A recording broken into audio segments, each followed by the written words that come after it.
ಶೃಂಗಸಭೆಯನ್ನು ಕಂಡಿದ್ದೇನೆ, ನಿಮಗೂ ಕೂಡ ಗೊತ್ತಿದೆ ಅದು. ಹಾಗಾಗಿ ನಮಗೆ ಚಂದ್ರು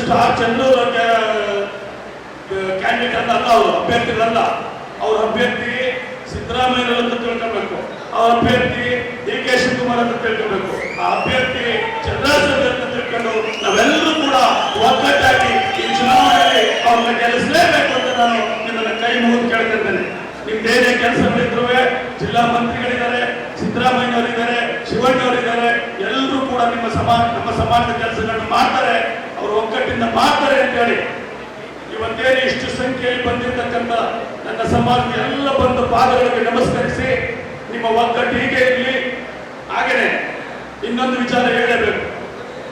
ಈ ನಮ್ಮ ಮಂಡ್ಯ ಜಿಲ್ಲಾ ಕುರುಬ ಸಂಘದ ಏನೇ ಕಾರ್ಯಕ್ರಮಗಳಿರಲಿ, ಈ ಸಂಘದ ಏನೇ ಚಟುವಟಿಕೆಗಳಿರಲಿ, ಅದಕ್ಕೆ ಅರ್ಥಪೂರ್ಣವಾಗಿ ಬೆಂಬಲ ಕೊಡ್ತಕ್ಕಂಥ ಒಬ್ಬ ಖ್ಯಾತ ಉದ್ಯಮಿ ಸಾತ್ತೂರು ನಮ್ಮ ಪುತ್ರರಾದಂಥ ನಾನು ನರಾರಿ ಅವರಿಗೆ ನಿಮ್ಮೆಲ್ಲರೂ ಮೂಲಕ ಕೃತಜ್ಞತೆಯನ್ನು ಸಲ್ಲಿಸ್ತಾ ಇದ್ದೇನೆ.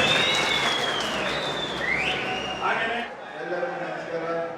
ವೇದಿಕೆ ಮೇಲಿರುವ ಕೃಷಿ ಕ್ಷೇತ್ರದ ಚಲವಣ್ಣವರೇ, ನರೇಂದ್ರಣ್ಣವರೇ, ಶಿವಣ್ಣವರೇ, ನರೇರೇ, ಸುರೇಶ್ ಅವರೇ, ಚಂದ್ರಣ್ಣವರೇ, ನನ್ನಣ್ಣರೇ, ವೇದಿಕೆ ಮೇಲೆ ಎಲ್ಲ ಗಣ್ಯರೇ, ಇಲ್ಲಿ ಆಗಮಿಸಿರುವ ಜಿಲ್ಲೆಯ ಎಲ್ಲ ಕುರುಬ ಸಮಾಜದ ಮುಖಂಡರೇ, ತಮ್ಮೆಲ್ಲ ಕೈ ಮುಗಿದು ಕೇಳ್ಕೊಳ್ತೀನಿ. ನನ್ನನ್ನು ನಮ್ಮ ಸಿದ್ದರಾಮಯ್ಯ ಸಾಹೇಬರು ಅಭ್ಯರ್ಥಿಯನ್ನಾಗಿ ಮಾಡಿದ್ದಾರೆ. ಡಿ ಕೆ ಶಿವಕುಮಾರ್ ಸಾಹೇಬರು, ಚಲುವಣ್ಣವರು, ನರೇಂದ್ರಣ್ಣವರು, ಜಿಲ್ಲೆ ಎಲ್ಲ ಶಾಸಕರು ಸೇರಿ ಒಮ್ಮತದಿಂದ ಅಭ್ಯರ್ಥಿ ಮಾಡಿದ್ದಾರೆ. ನನ್ನನ್ನು ನೀವು ಗೆಲ್ಲಿಸಿ ನಿಮ್ಮ ಸೇವೆ ಮಾಡೋಕ್ಕೆ ಒಂದು ಅವಕಾಶ ಮಾಡಿಕೊಡಿ.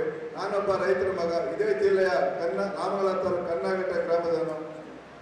ರೈತರ ಕಷ್ಟ ಏನಂತ ಬಂದು ನೀವು ದಯಮಾಡಿ ನನಗೊಂದು ಗೆಲ್ಲಿಸಿ ನಿಮ್ಮ ಸೇವೆ ಮಾಡೋಕ್ಕೆ ಅವಕಾಶ ಕೊಡಿ ಅಂತ ಹೇಳಿ ಕಾಂಗ್ರೆಸ್ ಗುರುತಿಗೆ ಹಸ್ತದ ಗುರುತಿಗೆ ನೀವು ಮತ ನೀಡಿ ಅಂತ ಹೇಳಿ ಕೈ ಮುಗಿದು ಕೇಳ್ತೀನಿ. ನಾನು ಮಾತು ಕೇಳಿದಾಗ ಕೆಲಸ ಮಾಡಿ ತೋರಿಸ್ತೀನಿ ಅಂತ ಹೇಳ್ತಾ ನಿಮ್ಮಂತ ಕೈ ಮುಗಿತೀನಿ.